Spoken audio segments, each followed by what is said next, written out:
Hizi ndizo nchi zitakazoweza kufaidika na vita dhidi ya Iran. Mtazamaji na mfuatiliaji wa chaneli ya Zaki Digital, endelea kusubscribe, kulike na kushare kila aina ya tukio la kimataifa. Katika mzozo ambao unaoendelea Mashariki ya Kati dhidi ya Marekani na Israel, nchi hizi ndizo ambazo zinaweza kufaidika dhidi ya vita hivyo.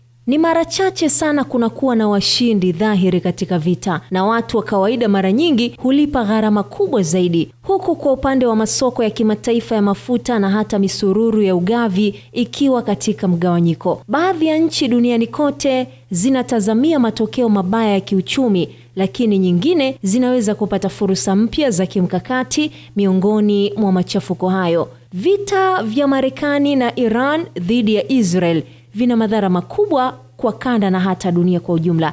Vimesababisha ukosefu wa utulivu katika nchi za Ghuba na hata kulazimu mamia ya maelfu katika maeneo ya Mashariki ya Kati kukimbia makazi yao. Mbali zaidi na eneo la vita, kupanda kwa bei ya mafuta, usumbufu wa usafiri baharini katika eneo la Ghuba, hasa ndani na karibu na mlango wa bahari ya Hormuz, kunaongeza gharama kwa watumiaji na wafanyabiashara. Irani ni mshirika mkuu muhimu zaidi wa kijeshi wa Urusi, na kuuawa kwa kiongozi mkuu Ayatollah Ali Khamenei kunaashiria mkwamo mwingine wa kidiplomasia kwa Urusi baada ya kupinduliwa kwa Bashir al-Assad nchini Syria na hata kutekwa kwa Nicolas Maduro na Marekani pale nchini Venezuela. Hata hivyo, mzozo Mashariki ya Kati unaweza kuifanya Urusi kunufaika kutokana na vita vinavyoendelea huko Ukraine, kwani zinaelekeza rasilimali za kijeshi za Marekani eneo jingine kando na Urusi. Kuongezeka kwa mahitaji ya Teheran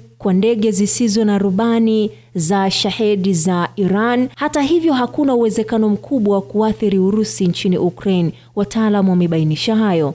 Wakati huo kufungwa kwa mlango wa bahari ya Hormuz na Iran ambako kumezuia usafirishaji wa mafuta na hata gesi na kusababisha bei ya mafuta kupanda, inaweza kutoa afueni ya kifedha kwa Urusi ambayo imekuwa katika hali ngumu kwa sababu ya vita vya Ukraine. Bajeti ya serikali ya Urusi inategemea nchi hiyo kusafirisha mafuta kwa dola 59 kwa pipa, lakini kwa sasa bei ya mafuta ghafi imepanda kwa kiasi kikubwa zaidi hadi takribani dola 120 kwa pipa kwa wakati mmoja. Na kutokana na wazalishaji wakuu wa mafuta wa Ghuba kupunguza uzalishaji, Urusi inaweza kuuza nje zaidi kwa masoko muhimu kama vile China na hata India.